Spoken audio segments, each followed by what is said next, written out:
All right. Hey, you two, I'm Lucky, and in today's video, we're going to be talking about the disastrous arrival of Festival of the Lost in 2022 to Destiny 2. If you haven't jumped on in and played, it is bad. And Bungie has been doing this event, if you don't know, since 2015. They've had 7 years to get it right, and we are at the absolute lowest point of any Festival of the Lost, in my opinion. All right, first off, we've got the main quest is bugged for a good majority of people, meaning that if you actually participate in the activity, you won't get nearly as much loot as you're supposed to. You won't progress throughout your triumphs and everything else. It's a terrible, the main quest cannot be bugged, Bungie. How does it go live with the main quest bugged? I have no clue how this passes and goes live. For whatever reason, it's bugged though. I'm not trying to roast Bungie too hard in this video. It's just, I'm giving you my fair assessment of the Festival of the Lost for 2022. So that way, if you want to invest your time into it, you know what to look for. Of course, there is that godroll sniper, okay? We're going to go over the good, the bad, and the ugly, right? There is that godroll sniper. If you can complete that first quest step, you'll get it, which is awesome, right? You get a good sniper. It's nearly a 5 out of 5 godroll.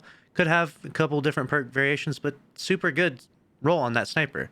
There's a little bit of downside to that though, because if you do get the best sniper, the best roll of this, the best weapon immediately, then you really kind of lose the incentive of actually playing the event any further than that, right? So we'll see what the population of the Festival of the Lost 2022 ends up being because of that. Next up, we have the same haunted lost sectors as last year. The same ones as last year. I think there's one new one added into the rotation, but more or less, we've just got all the same haunted lost sectors last year. Which I don't expect too much from these seasonal events, but it definitely feels a bit, dry when we're doing a lot of the same stuff we've been doing for a long time now. After that, we also have killing the Ted Headless ones. You end up sitting and waiting after you kill them, right? You kill the bosses, and then you sit and wait for the timer to tick down. Why? Why is this still a thing?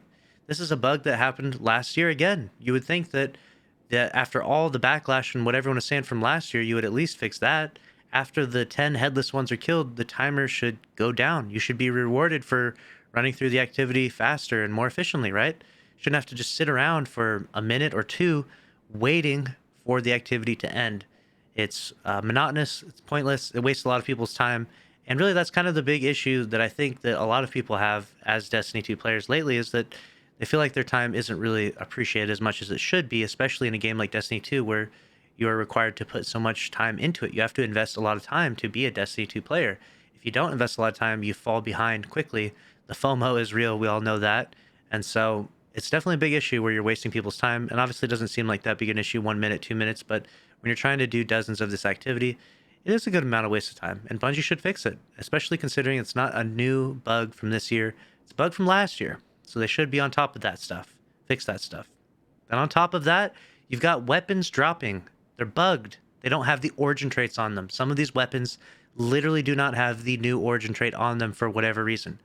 I don't know why that is, but I've seen lots of screenshots. A lot of people are like, hey, what happened? Why does my new weapon from Festival of the Lost 2022 not have the new origin trait?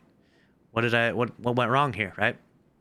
I don't know how that slips through the cracks, but definitely frustrating. Now moving on to the other stuff. This is a long list. I know. We got a long list here. The rangefinder adjustment just didn't happen, Bungie.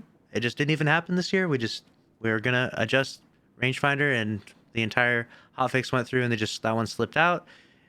We've got the 100 bright dust from Eva Levante this week instead of 2 from the bounties, I believe, and that's going to be fixed soon. And supposedly you're going to be refunded the bright dust that you are being robbed of currently. So that's nice. Bungie is actually working on that. And then we do have the event card exclusive shader is bugged. It's supposed to be Flower Child instead of Angel's Gleam. So keep that in mind. Those are all the bugs. Now, like I said, we're going to talk about the good, the bad, and the ugly. We'll start with the ugly, and then we'll talk about the bad. And now we're going to go on to some of the good stuff. I mean, we've got the cosmetics are great. The sniper is great. You do got a decent pulse rifle, a 540. You got the auto rifle has some cool perks, and there's some decent combinations. They're mid weapons. The sniper is good, but they're mid weapons. So you've got some decent weapons out there to grind for. And the cosmetics, of course, are top notch as always. It seems like the Festival of Lost is just Festival of the cosmetics, really, because it's kind of just Bungie's like little money grab event that they do, where they seem to not care about any of the mechanics of the event actually and people's time investment. They're just trying to sell you a bunch of silly ornaments for your ghost and for your sparrow and your armor and your weapons and all of that. And so honestly, if I wouldn't be surprised if that's what Festival of the Lost is next year. It's just literally, hey, there's just a bunch of shit in Eververse. Just go buy it if you want it. Let me know if you agree or disagree with my thoughts and opinions on this one. I wanted to make a video to give you my impressions of Festival of the Lost because I try to do this with every new release in Destiny 2. I want to give you my opinions and I want to hear your feedback because I want to see if you're on the same page as me. Maybe I'm just being extra salty. Maybe you all are having a great time in Festival of the Lost, but I can't help it. I feel like Bungie really missed the mark on this one, especially after realizing this event has actually been in the game since 2015. You can go look it up on Destinypedia. It's been in the game since 2015. I've had 7 years to work on this event, Bungie, and this is where we're at. It's bad. It's real bad in my opinion. 3 out of 10. Let me know what your rating is down in the comments below. Comment what you think of Festival of the Lost out of 10. Where would you rate it? That's a wrap on this video. Make sure to subscribe if you enjoyed. Smash the like button. See you in the next one. Later.